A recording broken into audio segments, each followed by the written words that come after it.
Tiada kata yang lebih indah kita ucapkan selain dan puji syukur kita kepada Allah, yang mana oleh Allah telah memberikan kepada kita nikmat iman, nikmat Islam, dan juga nikmat kelahiran Nabi besar Muhammad sallallahu alaihi wasallam.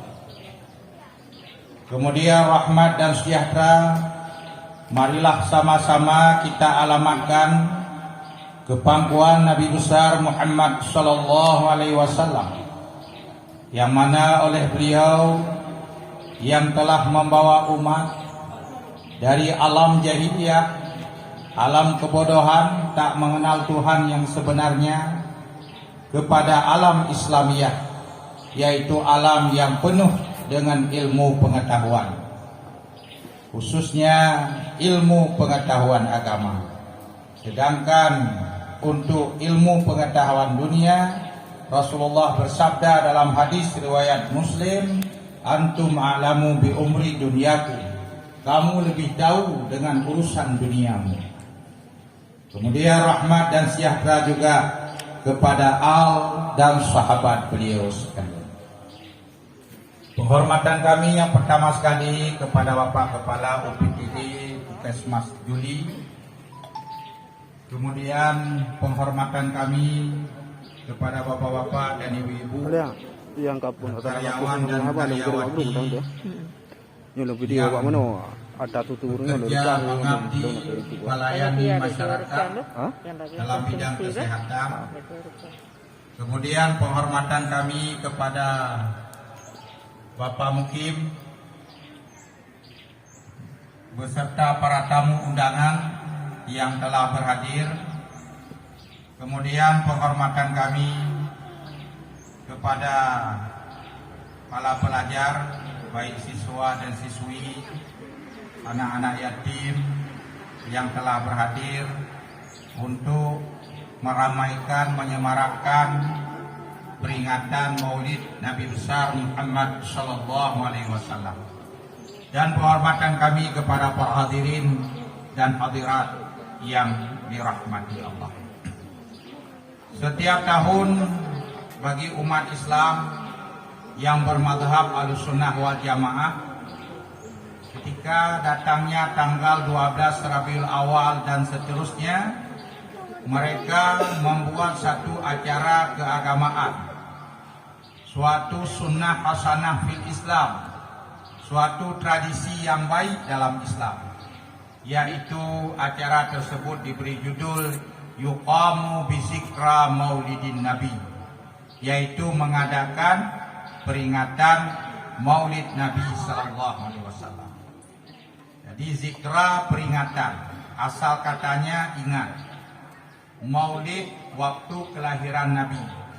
Peringatan Maulid Nabi artinya mengingat kembali hari kelahiran Nabi, mengingat kembali sejarah kelahiran Rasulullah.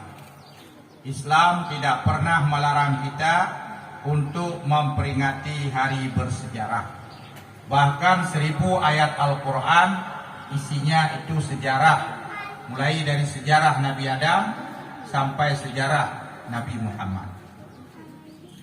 Hadirin sidang jamaah yang dirahmati Allah, adakah Rasulullah mengingat kembali hari kelahirannya? Kalau kita membuka kitab hadis Bukhari Muslim, diceritakan oleh Abi Qatadah Al-Ansari, para sahabat bertanya kepada Rasulullah, "Wahai Rasulullah, mengapa engkau sering berpuasa hari Senin?" Nabi menjawab, "Fihi wulidtu." Pada hari Senin aku dilahirkan. Artinya Rasulullah mengingat kembali hari kelahirannya, mensyukuri nikmat kelahirannya dengan seringnya beliau berpuasa hari Senin. Dan puasa itu ibadah. Kemudian setelah terbenam matahari, Rasulullah makan minum untuk berbuka puasa. Makan minum itu pun berkaitan dengan mengingat kembali hari kelahiran beliau. Maka terbantahlah orang-orang yang mengatakan peringatan Maulid ini tidak dicontohkan oleh Nabi. Itu adalah pernyataan yang dusta, dan yang bohong.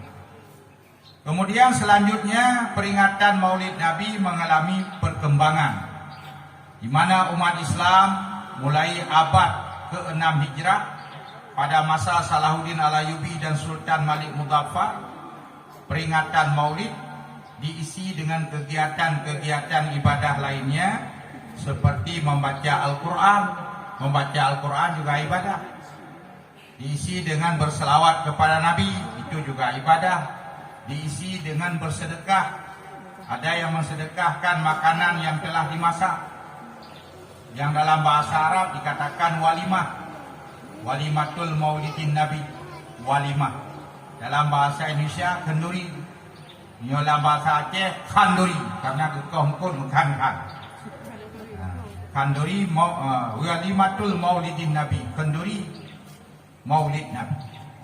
Kemudian pada hari peringatan Maulid Nabi dulu pada masa Salahuddin dan seterusnya juga diisi dengan menyantuni anak yatim, fakir miskin, kaum duafa, urang-urang lemiapa. Dibantu pada hari peringatan Maulid Nabi. Kemudian peringatan Maulid Nabi diisi dengan dakwah. Dakwah itu sunnah Rasulullah, sunnah sahabat. Islam tersebar ke seluruh dunia sampai ke Aceh berkat perjuangan dan pengorbanan para juru dakwah. Begitu juga peringatan Maulid Nabi ditutup dengan baca doa, dan membaca doa itu juga ibadah. Karena Rasulullah mengatakan ad-doa'u mukhul ibadah. Doa itu adalah otak sumsumnya ibadah. Jadi kalau peringatan Maulid Nabi kita isi dengan kegiatan yang mengandung nilai ibadah, maka itu sudah sesuai seperti yang dicontohkan oleh Rasulullah. Hadirin sidang jamaah yang dirahmati Allah, membuat peringatan Maulid Nabi termasuk hal untuk mensyukuri nikmat Allah. Karena kelahiran Nabi ke atas permukaan bumi ini merupakan rahmat Allah, nikmat Allah. Rahmat Allah dan nikmat Allah atau karunia Allah, Allah memerintahkan kita untuk mensyukurinya. Yang kedua, ketika adanya nikmat dan rahmat, Allah memerintahkan kita untuk menyambutnya dengan gembira. Dalam surah Yunus ayat 54 Allah telah berfirman, "Qul bi fadlillahi wa bi rahmatihi fa bidzalika falyafrahu." Katakan oleh Muhammad, dengan sebab datang karunia Allah, dengan sebab datang rahmat Allah, fa bidzalika falyafrahu, maka oleh sebab itu falyafrahu, maka hendaklah mereka bergembira. Maka membuat peringatan Maulid Nabi ini adalah suatu cara, suatu ekspresi kita umat Islam dalam hal menampakkan kegembiraan, kebahagiaan kita kepada Allah, yaitu menyambut kelahiran Nabi besar Muhammad sallallahu alaihi wasallam. Maka uro peringatan Maulid, uro gembira, kan uro sedih, uro lambung-lambung kepiah. Hadirin sidang jamaah yang dirahmati Allah. Kalau kita lihat dalam sejarah perkembangan Maulid, yang menjadi perintis pertama, pelopor pertama pegiat peringatan Maulid secara besar-besaran, secara kenegaraan, yaitu Sultan Salahuddin bin Najimuddin Al-Ayyubi. Dibuat peringatan Maulid di kota Kairo, negara Mesir, batu 560. Inilah raja Islam yang menjadi perintis pertama, pelopor pertama pegiat peringatan Maulid secara kenegaraan, di mana peringatan Maulid diisi dengan baca Quran, selawat, kenduri, menyantuni anak yatim, dakwah, seterusnya ditutup dengan baca doa. Kemudian selanjutnya peringatan Maulid Nabi untuk konteks Kerajaan Aceh Darussalam pada masa Sultan Aceh ke-22, yaitu Sultan Iskandar Muda, memerintahkan orang Aceh agar membuat peringatan Maulid di Aceh 4 bulan. Maka di Aceh sampai ronyo na peringatan Maulid bergulir Nah, peringatan Maulid, Maulid Nabi, Maulid Shah, Maulid Dua, Maulid Hai, sampai Maulid Put. Ini saya kait damang lah Maulid Put. Hadirin sidang jamaah yang dirahmati Allah. Begitu juga di Pulau Jawa. Di Pulau Jawa itu yang jadi perintis pertama, pelopor pertama pegat peringatan Maulid adalah Wali Songo. Wali Songo yang diwakili oleh Sunan Ampel, Sunan Jawa Timur memerintahkan, yaitu Raden Patak, Raja Islam Jawa Utama, yaitu Raden Patak dari kerajaan Islam Demak di Jawa Tengah. Raden Patak lah raja pertama di Pulau Jawa membuat peringatan Maulid secara dimulai. Sampai kepada berdirinya negara Indonesia tanggal 17 Agustus 1945. Siapa dulu hai? Kemudian tanggal 18 Agustus 1945 resmi Soekarno menjadi presiden, Hatta menjadi wakil presiden, dan Menteri Agama yang pertama diangkat oleh Soekarno-Hatta adalah Kiai Wahid Hasyim, ayahnya Gus Dur. Kiai Wahid Hasyim mengusulkan kepada Presiden Soekarno dan Dr. Andes mengatakan agar peringatan Maulid di Indonesia bukan hanya rakyat jelata yang membuatnya, tapi Presiden, Wakil Presiden, aparatur pejabat negara juga membuat peringatan Maulid. Soekarno sangat setuju karena Soekarno dalam hidupnya punya motto jas merah, jangan melupakan sejarah, baik sejarah bangsa maupun sejarah Nabi Muhammad. Ketika Soekarno berziarah ke kuburnya Rasulullah di Madinah, beliau buka sepatu dengan menghormati Rasulullah, baju itu dibuka semua. Soekarno merasa sangat kecil di hadapan Rasulullah. Tapi anak Soekarno seperti Sukmawati berani mengatakan jasa Soekarno lebih besar daripada jasa Rasulullah. Nah, inilah anak yang tak mengerti tentang sejarah Rasulullah, tidak mengerti, tidak pernah membaca bagaimana jasa-jasa Rasulullah dalam merubah peradaban manusia dan merubah peradaban dunia. Dan seandainya tidak ada Rasulullah, tidak ada jihad. Seandainya tidak ada jihad, maka Indonesia pun sampai hari ini mungkin masih dijajah oleh Belanda atau Jepang. Dengan semangat perjuangan Rasulullah, jihad yang diajarkan Rasulullah, maka bangsa Indonesia termasuk di Aceh bisa mengusir penjajahan Portugis, penjajahan Inggris, penjajahan Belanda sampai kepada penjajahan Jepang. Kita mengurung horat. Kita mengurung horat. Kita mengurung horat. Menurut. Kita berperang selama 110 tahun. Tapi jamnya kalau untuk 1520 sampai 1630. Itu ceramah, itu kering warna. Dari 12 Maret 1873 sampai 12 Maret 46. Lalu Belanda Bayakung di luar Belanda. Oleh kamu Jepang ada itu Jepang pun tanya Bayakung sampai Hanoi Port tinggal di Jepang. Naik kuliah lagu di pinggan bawa lagu. Abero. Naik kuliah Jepang ada Rasulullah membangkit semangat jihad karena dalam Islam diajarkan jihad fisabilillah, perang sabi untuk melawan penjajah yang mereka itu datang kemari cuma untuk membunuh umat Islam, merampok kekayaan milik orang Islam dan ingin menyebarkan agama kafir di tengah-tengah umat Islam. Tapi alhamdulillah ya, misi kristianisasi yang disebarkan oleh Portugis selama 100 tahun gagal.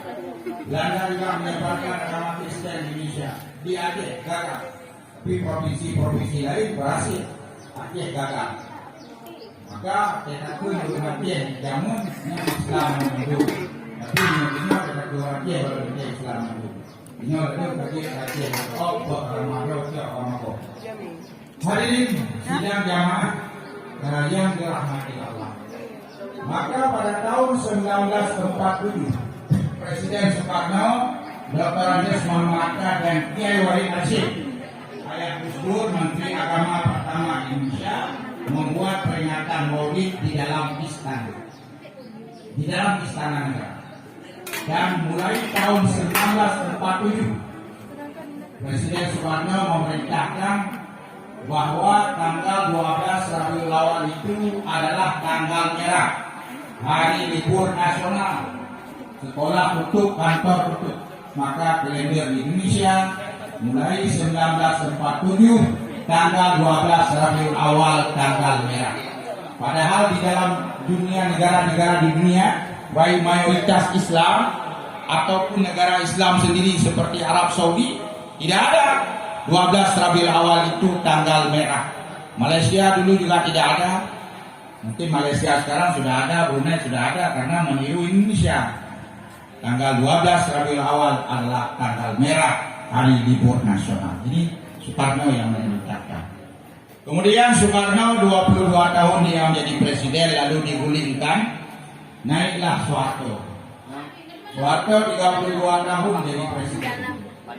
Dia juga membuat peringatan Maulid di dalam istana. Ya, malam. Kemudian setelah Soeharto diguling, naik Habibie. Habibie presiden ke-9 cuma 16 bulan jadi presiden. Dia juga sempat membuat peringatan Maulid di dalam istana satu. Kan tahu ah? Lalu Yang ceramah ada lu kira tapi panjang tahu. Gus Dur jadi presiden 22 bulan. Kan mau dia dapat tingkat dulu kan ada ceramah langsung. Belum video lah ceramah langsung.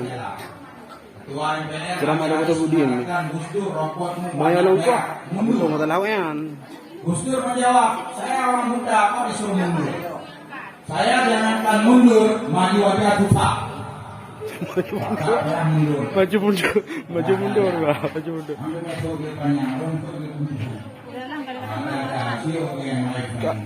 Kali ini masih bahamalan untuk orang. Kau ada kak tinggal ada videonya, baik foto aja di video rekam. SBY membuat peringatan Maulid dalam istana. Lalu Jokowi, ketika Jokowi menjadi presiden pertama kali, beliau membuat peringatan Maulid Ada video ya orang. Ini balik juga kan? Ini juga kena dah. Hadirin sidang jamaah yang dirahmati Allah, inilah sejarah peringatan Maulid Nabi yang pertama dicontohkan oleh Rasulullah dengan ibadah puasa hari Senin. Ya, mami. Minum untuk berbuka puasa itu adalah fasenya. Saya mana? Contohan Maulid pada masa Mana? Nabi, masa sahabat tabi'in dan tabi'in. Selanjutnya fase kedua yaitu fase perkembangan Maulid yang dimulai pada masa sahabat Nabi, tepatnya tahun 560. Peringatan Maulid Nabi sudah diperingati oleh kerajaan, negara-negara, kepala negara dan raja-raja sampai hari ini. Hadirin sidang jamaah yang dirahmati Allah. Kemudian kembali kita kepada substansi daripada memperingati Maulid. Memperingati Maulid berpahala atau tidak berpahala itu sangat tergantung kepadanya. Maka ulama-ulama yang dahulu telah mengajarkan kepada kita peringatan Maulid Nabi ini agar berpahala. Yang pertama, baguskan niat. Pertama, niat yang bagus itu adalah membuat peringatan Maulid Nabi ini dengan niat untuk mengingat kembali nikmat Allah, nikmat Allah telah berfirman, "Wazkuru ala Allah." Ingatlah kamu terhadap nikmat-nikmat yang datang. La'allakum tuflihun, mudah-mudahan kamu berpahala. Jadi kalau niatnya untuk mengingat kembali nikmat Allah, nikmat kelahiran Nabi, maka Allah memberi pahala. Kemudian yang kedua, peringatan Allah apa rayu memori dapat hang. untuk mensyukuri nikmat Allah. Mensyukuri Tujuh nikmat mana Allah agak? itu juga berpahala. Yang ketiga, Taruh yang 8. membuat peringatan Maulid Nabi ini dengan niat Kantuk ya kan? untuk Atau dari mana? Dari memuliakan mana? Nabi. Cuma ada kau Cukup banyak ayat dan hadis yang memerintahkan kita untuk memuliakan Rasulullah, baik ketika beliau masih hidup maupun setelah beliau wafat. Dan beliau wafat itu di dalam kubur beliau hidup. Rasulullah pernah bersabda dalam hadis riwayat Ibnu Majah, "Fa nabiyullah hayyun fi kuburihim." Nabi Allah itu hidup di dalam kuburnya. Oleh karena Rasulullah hidup di dalam kuburnya, beliau terus kata malaikat menyampaikan selawat-selawat yang dibacakan oleh umat disampaikan oleh malaikat kepada Rasulullah.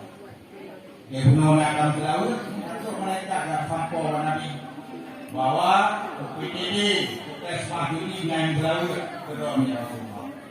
Ya, mudah-mudahan kita mendapat syafaat Nabi nanti dan masuk ke dalam surga surga itu. Surga Firdaus mungkin tingkat 8. Karena Allah berpegang ke 8 tingkat surga. Yang paling rendah Darul Kiram. Yang hanya tingkat kedua Darul Jalal. Tingkat kelima Darul Ma'wa. Tingkat keempat Darus Salam. Tingkat kelima Jannatul Na'im. Tingkat keenam yaitu Jannatul Khuldi. Tingkat ketujuh Jannatul Adnan. Tingkat 8 yaitu surga Firdaus. Cuman yang tinggal dalam surga Firdaus ala siratim mustaqim. Urus yang berjalan di atas jalan yang lurus. Siapa mereka? Minan nabiyina wasiddiqina wasyuhada'i wassalihin.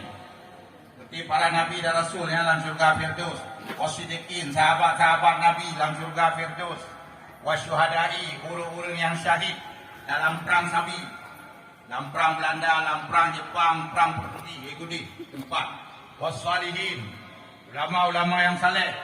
Jadi, temai tanya kahana dalam surga Firdaus, ampulain lagi gebuh di ulama nan negara kitanya, yaitu Aceh Darussalam. Pakai ulama jamun gebuh Aceh Darussalam supaya orang Acehnya nak tamang dalam surga Darussalam, surga pertengahan tingkat keput. Han ke-8, han ke-9 tingkat keput. Aceh Darussalam. Mudah-mudahan orang Aceh tamang dalam surga Darussalam. Cuman Darul Aman di Pesangan Selatan, ditamang dalam Darussalam di Darul Amannya. Hadirin sidang jamaah yang dirahmati Allah. Jadi kita pegat peringatan maulidnya untuk memuliakan Nabi. Kemudian yang keempat, cukup lanjut ini peringatan maulid. Boleh juga kita meniatkan peringatan maulid ini untuk mencintai Nabi. Nabi kalau itu hadis man ahabbani kana ma'i fil jannah rawahu Tirmizi.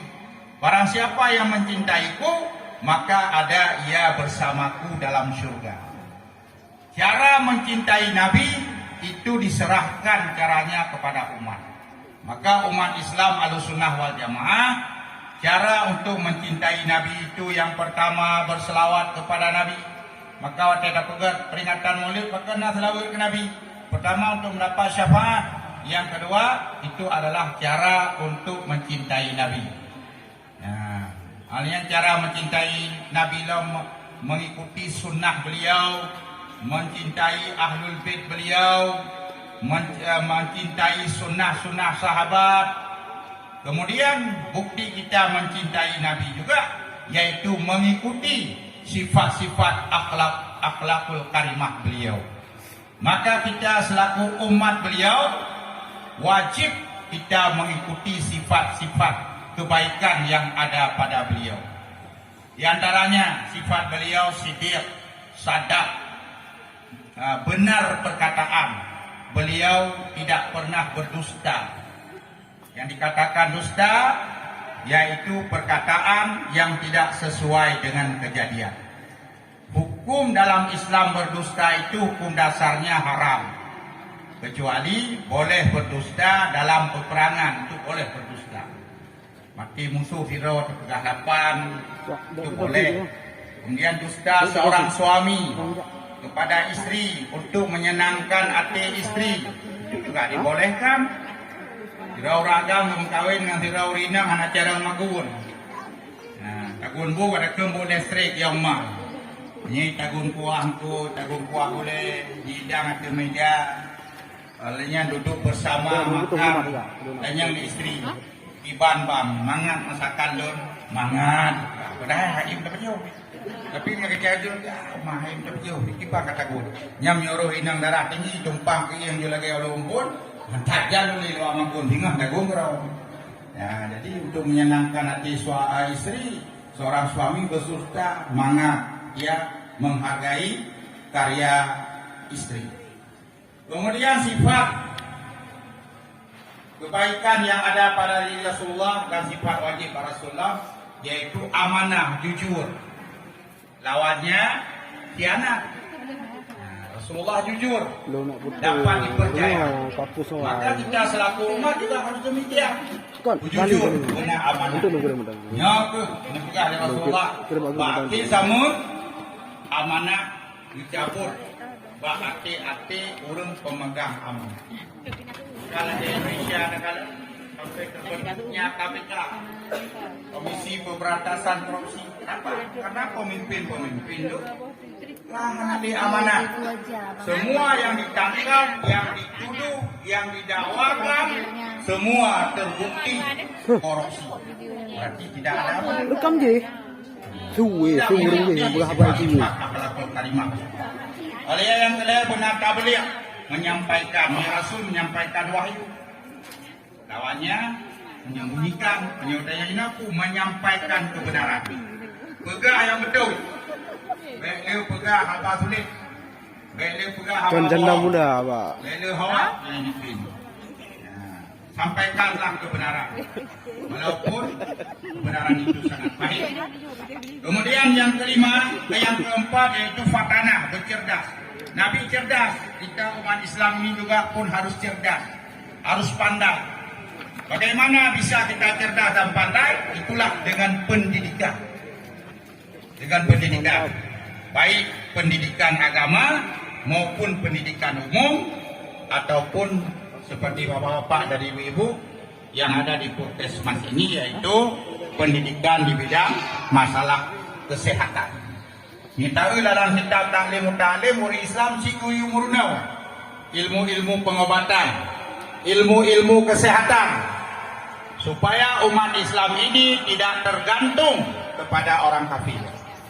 Kerja bila orang Islam yang tadi, dah dia backup yang operasi banyak. Dan dia backup yang ubat orang Taino. Orang Islam sendiri. Karena orang kafirnya hanya percaya di Tuhan. Walaupun kita ini tak percaya ke kafir, Allah hanya percaya ke kafir. Bahkan kafirnya musuh. Dia orang Islam gayut. Dan talib-talib di samping belajar ilmu tauhid, ilmu fikih, ilmu Al-Quran dan tajwid, ilmu akhlak tasawuf, orang Islam juga gayut belajar ilmu kesehatan dan juga ilmu pengobatan supaya umat Islam yang sakit diobati oleh tengah ceramah jadi kemana sidang jamaah yang dirahmati Allah. Kemudian sifat akhlakul karimah yang ada pada diri Rasulullah, apalagi yaitu pada diri Rasulullah tidak ada sifat hasud. Nabi hana dengki, hana iri hati. Dengki atau iri hati sebagaimana dikatakan oleh orang sekarang, definisinya adalah SMS. Susah melihat orang lain senang, senang melihat orang lain susah. Pak Edit kan bobo jadinya bodoh mandum bodoh ceramah mandum jadi. Penyakit iri hati dan dengki faham ke asalnya dekoh dari iblis. Dia dengki kepada Adam karena Adam lulus ujian untuk menjadi khalifah di permukaan bumi. Iblis dan malaikat tidak lulus ujian dari Allah. Yang diluluskan Adam. Apapun yang ditanya oleh Allah, semua Adam bisa menjawab.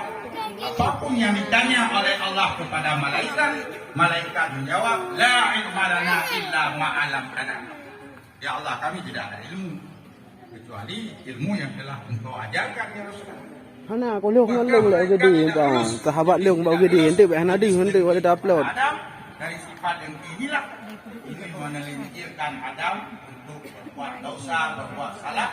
Kira Kagak ada. Begitu juga manusia yang pertama kali dengki, punya sifat dengki dan iri hati, yaitu Qabil. Dia dengki kepada adiknya sendiri, adik kandungnya sendiri, yaitu Habil, gara-gara merubah darah baru yang tadi. Karena Siti Hawa hamil 20 kali hamil. Sekali melahirkan kembar, hamil. Lecoi dah boh nak jok ke dengku. Perempuannya Iklimah. Kena uke. Aku sedang.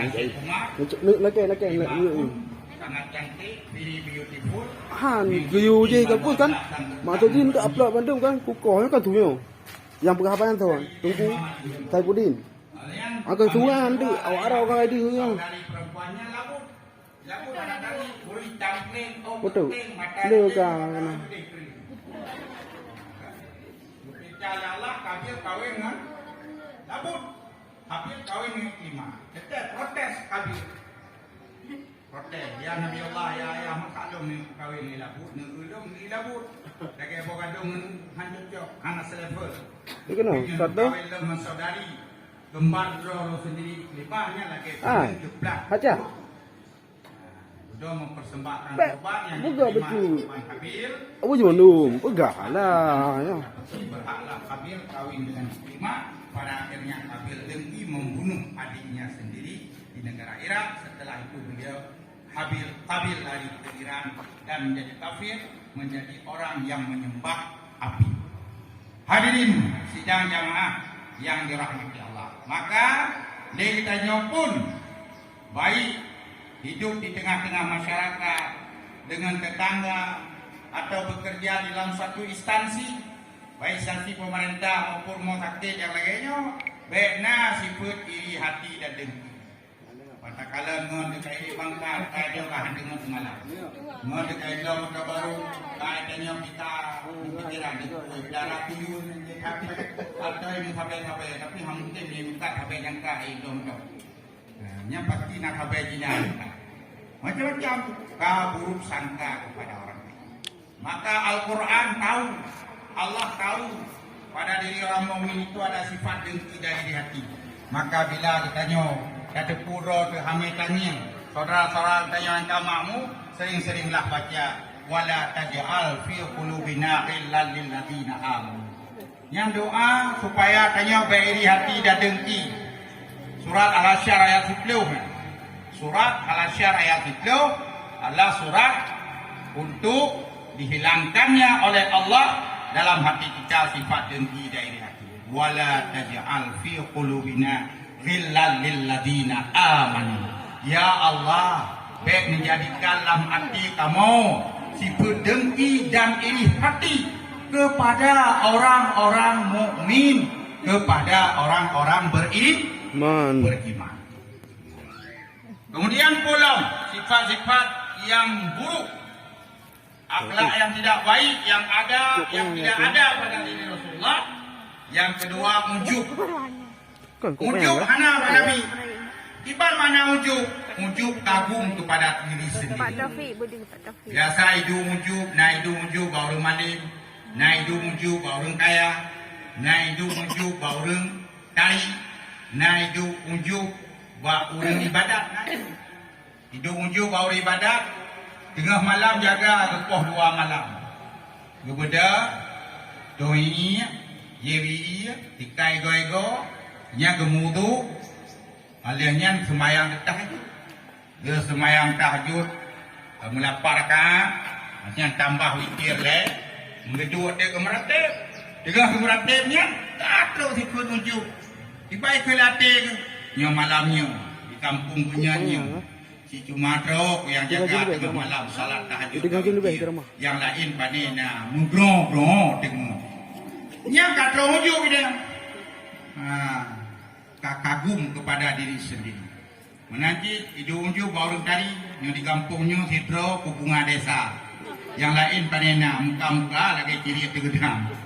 Ini kau ujubnya merasa diri paling tari. Nah, ada bapak sekolah kalau ni raya bapak sekolah tingkat SMA SMP oleh guru tingkat SMA kalau dia sekolah kalau di enam jimongan yang sampai cari yang ya oleh-oleh lipis lagi anak ngoplang tepi apa tingkat itu Cari-cari mengon, tapi yang Bang motor masuk yang kau ujungnya. Yang kejut di sini pun dia boleh bekerja bagi instansi pemerintah atau di rumah sakitnya. Benar si pengunjung biasa mantap. Karena berada kudal dali tak ketahui drotihinya. Mula pun jadi dari ihani Tuhan pernah. Ingat tengku bewa hamro lebih kata. Kalian ro dile pada asal mula. Kita semua asalnya dari minal sulbi wa taraib, dari sperma, dari manikam yang hina, yang hani, yang dipejir. Karena Allah Ta'ala gebuh dalam tubuh manusia le macam ini. Gebuh itabu, gebuh ia masin, gebuh ia hani. Ia masin gepedua diup kulit, di kulit tebal. Jurung ji gede bak pori-pori. Dia gereuh yang kerja masih keringan itu asin. Ia masin dalam badan. Yang ia tabu yang gepedua bak hati. Jurung ji gede humata. Yang kerja orang bangka tepi hati mupram do imata. Imata yang tabu. Dia ke ia baba juga tabu. Yang berarti lah tubuh dia nak ia tabu. Hanya nak kepegat ihani. Yang ihaninya yang ke manika. Itu dalam bahasa kedokteran sperma. Gepeduk bak tulung sulbi. Uragam. Dan toraib. Bak tulung rusuk urina. Ya, asal saya dari hina. Maka kita tidak boleh punya sifat ujub. Kagum kepada diri sendiri. Biasanya ujubnya nak hidup bau orang dari. Hidup bau ibadah. Hidup bau malib. Hidup bau orang kaya. Dan lain-lain sebagainya. Kemudian bak diri Rasulullah hana sifat ria. Apa ria itu? Sifat pamer. Contoh ria bak ibadah, lagi si roya tuan hantar semayang. Tapi ke melintai ke semayang. Berarti semayangnya kelemah bak melintai. Melintai atas semayang. Ike mak tuan, ike yah tuan di semayang. Berarti yang adalah ria. Hubud ibadatkan karena Allah, tapi hubud ibadat untuk menampakkan kepada manusia, untuk cari sensasi, cari popularitas, itulah ria. Kemudian hanalah mbak diri Rasulullah sum'ah. Sum'ah pun pegah-pegah kebaikan mbak go. Dia sedekah, dia lagi tidak orang, dia sedekah, dipuluh bosak semen masjid, dia pegah mbak go. Duduk bak kedai kopi. Mak kata hek, apa kopi apa dingin. Hek wai masjid. Oh, lu yang sedekah semen apa? Lu bosak, lu ke masjidnya. Udah, lu bosak masjid. Pegah-pegah itu semua dari isma memperdengarkan kepada orang lain terhadap kebaikan yang dia kerjakan. Itu menghapuskan pahala kebaikan, menghapuskan pahala sedekah. Itu tidak ada sifat itu pada diri Rasulullah. Kemudian sifat yang hana bak Rasulullah yaitu takabur, sombong, congkak, angkuh. Manusia, makhluk Allah yang pertama kali memiliki sifat sombong siapa? Iblis. Dari mana kita tahu? Dari keterangan Al-Quran. Dalam Al-Quran surah Al-Baqarah Allah telah mengatakan aba wastakbara wa kana minal kafirin. Aba, iblis itu tidak mau membangkang perintah Allah, tidak mau sujud kepada Adam. Wastakbara, dia menyombongkan diri di hadapan Allah. Apa katanya di hadapan Allah? Ya Allah, aku tidak mau sujud kepada Adam. Kenapa kata Allah? Ana khairun minhu. Aku lebih hebat, lebih baik dari Adam. Khalaqtani minan nar. Engkau ciptakan aku dari api. Khalaqtahu min tin. Engkau ciptakan Adam dari tanah. Unsur api lebih baik daripada unsur tanah. Pokoknya dia menyombongkan diri di hadapan Allah. Sampai dia diturunkan ke bumi, masih juga menyombongkan diri di hadapan Allah, membusung dada sambil bertolak pinggang. Nah, ini yang betul udunya kena di kota Basra itu umpang ke iya. Kun Allah, belum kena udunya. Nah, itu lebih Allah. Cara prosedur macam mana? Ada macam 60 hasta tinggi. Kau kalau ada tu 7 hasta lebar, kurang 20 meter. Di Ini kan Ada di pun. 60 hasta tinggi. Jin ini setan. Karena itu pangking sombong. Pak maghrib le, maghrib doang kau le. Di 60 hasta tinggi. Es komen sang nang gue papinya begini. Itu kok ya melebihi daripada itu. Betul itu hakun fayakun. Jadilah pohon hasis, yaitu pohon ganja. Aku bohongnya.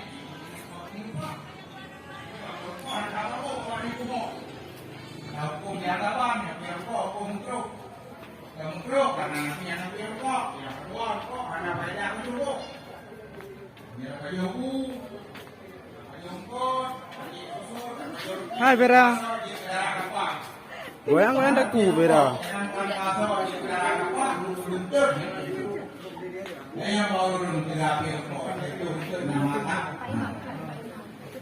Hadirin sidang jamaah yang dirahmati Allah. Maka pada diri Rasulullah tidak ada sifat takabur, congkak dan menyombongkan. Hadirin sidang jamaah yang dirahmati Allah. Kemudian yang selanjutnya membuat peringatan Maulid Nabi ini yaitu dengan niat untuk membuat tradisi yang baik dalam Islam. Karena dalam Islamnya mengenai sunnah. Pertama sunnah Nabi, yang kedua sunnah apa, dan sunnah apa.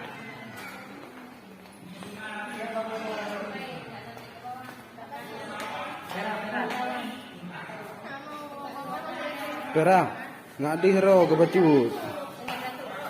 Anak walen le.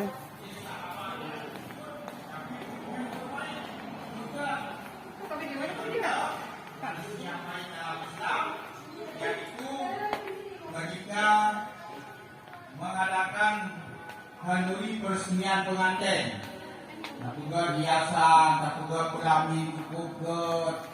Ini karena kubur di Nabi. Hanya pertama menu masakan di Nabi juga handuri peresmian pengantin dong.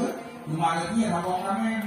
Jadi yang pada sih rabong demo, tersedia tuku, tersedia rupiah, tersedia kado-kado, tersedia di bawah Aliana dunia gede kamu. Ya kamu dalam sunnah hasanah Islam. Makanan-makanan di video mundur. Jadi untuk kirim tu. Hai sahabat. Okey.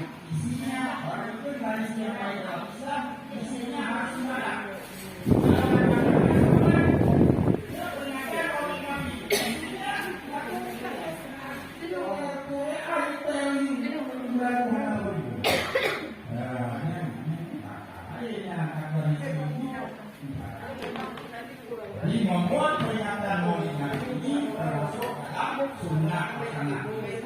Maka Nabi mengatakan hadis riwayat Muslim, man sanna sunnatan man sanna fil Islami sunnatan hasanah falahu ajruha. Orang siapa yang membuat tradisi yang baik dalam Islam, maka dia mendapat pahala. Kemudian wa ajru man amila biha min ba'di, juga mendapat pahala orang-orang yang mengikuti tradisi tersebut.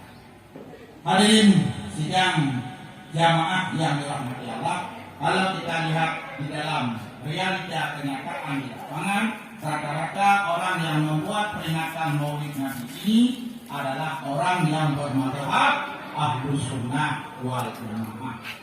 Kalau orang-orang yang beraliran sesat, mereka nggak mau membuat peringatan Maulid dengan berbagai dalih, dengan berbagai alasan, dengan berbagai teknik lainnya. Juga Indonesia, negara Indonesia sangat unik, punya lebih 14 agama. Ada agama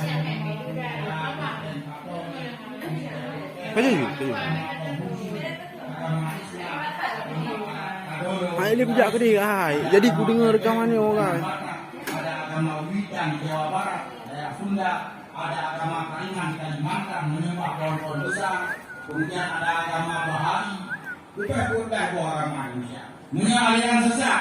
Riset penelitian Majelis Ulama Indonesia tahun 2001, di Indonesia ini ada 250 lebih aliran sesat. Salah. Cuek. Rangkai Nabi ke perau malam pecah menjadi 73. Dijawab oleh 70. Leher aja baru datang. Wujud dah 250 lebih aliran sesat. Ada orang yang bertanya, di mana beda mazhab dengan aliran? Oh, sangat beda. Kalau mazhab, pendiri mazhab itu silsilah guru mereka bersambung kepada Nabi. Maka itulah guru besar dalam mengajarkan Islam yang murni dan sejahtera. Mengapa kita perlu mazhab? Karena Islam diperintah oleh Nabi untuk belajar pakai guru. Guru besar itulah imam mazhab. Dalam hadis riwayat Bukhari, Nabi bersabda, "Innamal ilmu bitta'allum." Hanya saja ilmu itu diperoleh dengan ta'allum. Arti ta'allum, belajar pakai guru. Guru dikatakan mu'alim, murid dikatakan muta'alim. Maka yang dikira orang di Nabi di dunianya cuma 2 orang. An-nasu nau'ani kata Nabi. Yang dikira orang 2 orang. Yang lain berarti dianggap di Nabi orang-orangan. Ngeri yang gambar. Tahu yang dikira orang Nabi pertama alimun. Orang yang pemubul. Yang kedua muta'alimun. Orang yang menuntut ilmu. Termasuk muta'alimun si mustahibun, orang yang cinta agama, si mustami'un, orang yang tim dengar nasihat agama atau pengajian agama. Nya yang dikira orang ni Nabi. Demanya semua beut hana, jak beut pican, galak ilmu agama pihana, tak tim dengar pihana. Pokoknya lupa lengkap. Yang termasuk fatahlik, orang yang rugong dan hana dikira manusia sejati, hana dikira manusia yang penuh akal oleh Rasulullah Sallallahu Alaihi Wasallam. Hadirin sidang jamaah yang dirahmati Allah, maka membuat peringatan Maulid termasuk dalam tradisi yang baik di dalam Islam. Dan yang membuat peringatan Maulid itu rata-rata adalah orang yang bermadzhab, bukan yang beraliran. Kita kembali pada pokok masalah. Di mana beda mazhab dengan aliran? Kalau mazhab, pendiri mazhabnya guru. Mazhab itu guru besar katanya dalam belajar Islam. Perlu bermazhab karena kita tidak bisa lagi hidup bertanya kepada Nabi. Nabi sudah wafat. Ada persoalan agama kita tidak bisa bertanya kepada sahabat telah wafat, maka kita perlu guru besar untuk menanyakan ilmu agama. Allah mengatakan fas'alu ahla zikri in kuntum la ta'lamun, bertanyalah kamu kepada ahli ilmu jika kamu tidak alim. Ahli ilmu itulah imam mazhab. Kalau imam mazhab, silsilah gurunya bersambung kepada Nabi.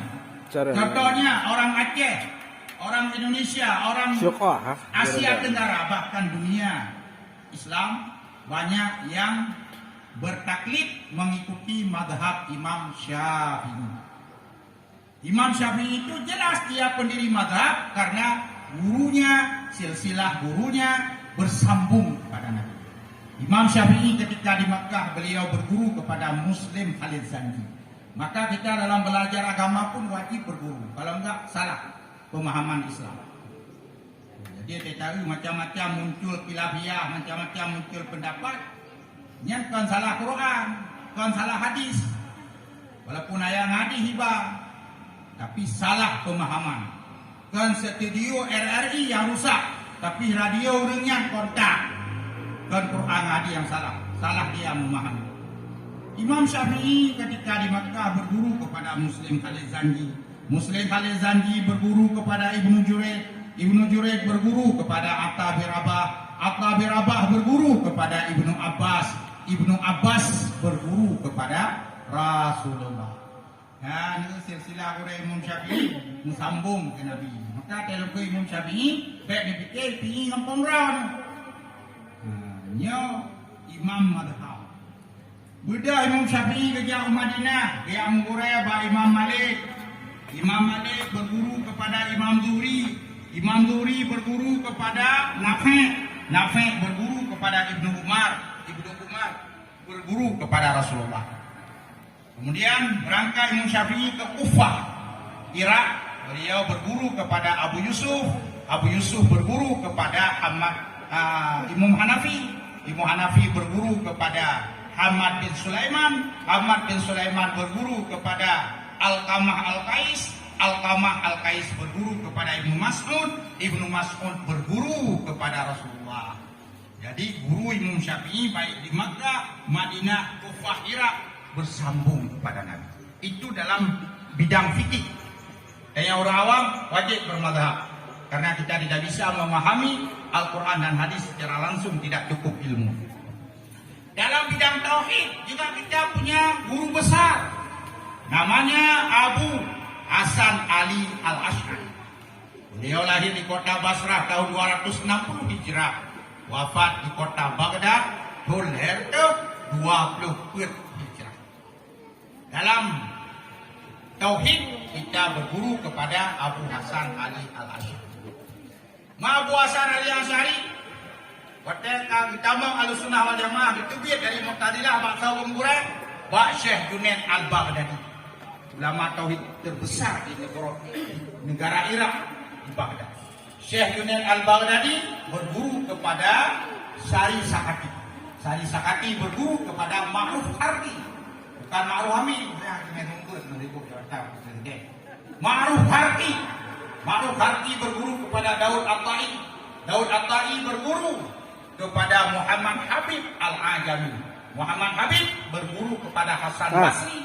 Hasan Basri berguru kepada Ali bin Abi Thalib dan Abu Huzaifah. Ali bin Abi Thalib dan Abu Huzaifah berguru kepada Rasulullah. Begitu juga dalam akhlak dan tasawuf kita berguru kepada Imam Ghazali. Imam Ghazali berguru kepada Imam Haramain. Imam Haramain berguru kepada Abi Bakar Al-Baqilani. Abi Bakar Al-Baqilani berguru kepada Al-Bahili. Al-Bahili berguru kepada Abu Hasan Ali Al-Asy'ari. Abu Hasan Ali Al-Asy'ari berguru kepada Junaid Al-Baghdadi. Maka dalam akhlak tasawuf Junaid Al-Baghdadi juga guru besar. Imam Al-Ghazali juga guru besar dalam ilmu akhlak.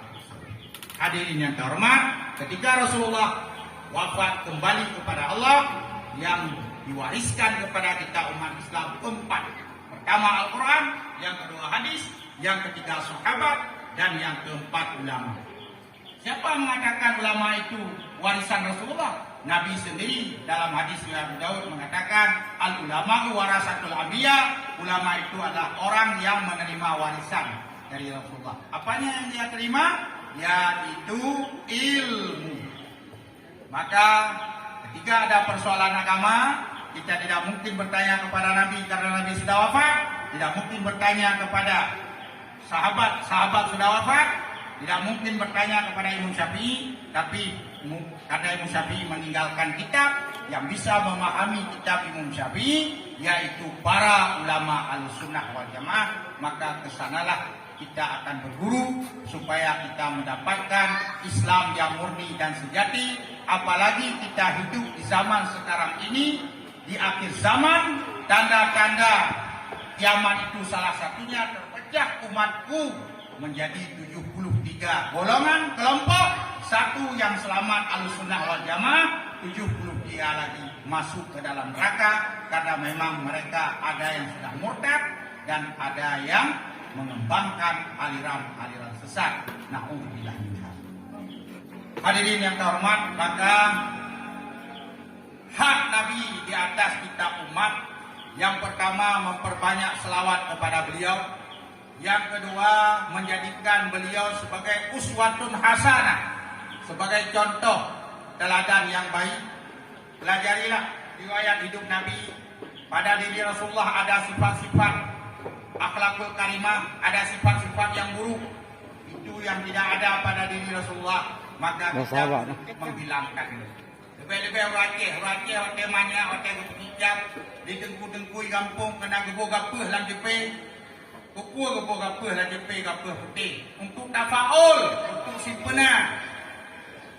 Artinya apa? Ya Allah, ya Tuhanku, lagi gapurnya putih, nebi putih, hati yang banyaknya dari dino sampai raya. Bena batin itu penyakit-penyakit yang mengotorkan hati. Ya, tafaul pak. Sidara seksi. Tapi putih biar nampu putra. Sidara seksi. Buat tafaul buat kegalak oleh Rasulullah, kecintai oleh Nabi. Nabi kepegahlah hadis riwayat Muslim. La adwan ke Nabi, hana penyakit menular, menyahana kehendak Allah. Termasuk corona, menyahana kehendak Allah hantar tular. Kali kehendak Allah. Tapi manusia wajib ikhtiar. Mempersiblah, menghindari, mencegah. Jadi kabut dia. Kemudian la adwa, hana penyakit menular menyahana kehendak Allah. Wala hamada, hana ulu mati yang dia kehantu kecuali bak filem Susanna. Nyi Blorong bangun malam Jumat Kliwon di Pulau Jawa ujung kulon sana. Tapi itu puan kai pegah bila ulu mati dia belum. Kaki Nabi la hamada, hana ulu mati yang dia kehantu kecuali bak filem Nyi Blorong.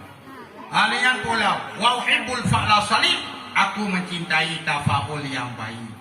Nabi suka bertafaul, suka bersempena. Masuk simpena ada tiga namanya yang dilakukan oleh ulama Aceh gepu-gepu putih supaya batin dia bena penyakit-penyakit yang mengotorkan hati. Demam Rasulullah nak gepu-gepu putih ya hana Rasulullah kali ke operasi di malaikat. Batin umum betul. Nabi kali ke belah dada tiga oleh malaikat Jibril. Putih yang putau-putau. Buat tempat hidup penyakit dengki, iri hati, sum'ah, takabur yang berada. Alia waten beliau Isra Mi'raj. Malaikat Isra Mi'raj sudah ada tiga. Maka Nabi bersih. Manusia tidak punya sifat-sifat yang mengotorkan hati. Cuma dia ada kebelah dada malaikat. Yang ke dalam doa Allah. Kau usaha gerah tu. Kena penyakit iri hati dan dengki. Maka sebagaimana tradisi ulama-ulama yang dahulu bahwa peringatan Maulid Nabi ditutup dengan baca doa. A'udzu billahi minasyaitonir rajim. Bismillahirrahmanirrahim. Alhamdulillahi rabbil alamin hamdan wa fi ni'mahu wa yukafi madidah. Ya Rabbana lakal hamdu kama yanbaghi li jalali wajhika karim wa 'azimi sultanik.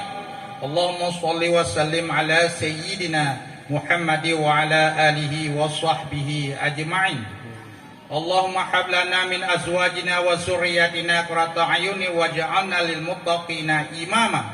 Allahumma ighfir lana dhunubana wa liwalidayna warhamhuma kama rabbayana shaghira. Allahumma shif 'anna minal bala'i ma la yaghshifu ghairu. Allahumma dfa' 'anna al bala'a wal ghala'a wal waba wat ta'un wal fahsya'a wal munkar wasifal muhtalifata wasyada'ida wal mihana ma dhahara minha wa ma batan min baladina wa mahallina hadha khassah wa min buldanil muslimina amma innaka ala kulli syai'in qadir. Wa sallallahu ala sayyidina Muhammadin nabiyil ummi wa ala alihi wa sahbihi ajma'in. Allahumma ighfir lil muslimina wal muslimat wal mu'minina wal mu'minat ahya'i minhum wal amwat bi rahmatika ya arhamar rahimin. Rabbana atina fid dunya hasanah wa fil akhirati hasanah wa qina adzabannar. Subhana rabbika rabbil izzati amma yasifun wa salamu alal mursalin walhamdulillahi rabbil alamin. Terima kasih atas segala perhatian, mohon maaf atas segala kekurangan. Wallahul muwaffiq ila aqwamit thoriq. Assalamualaikum warahmatullahi wabarakatuh.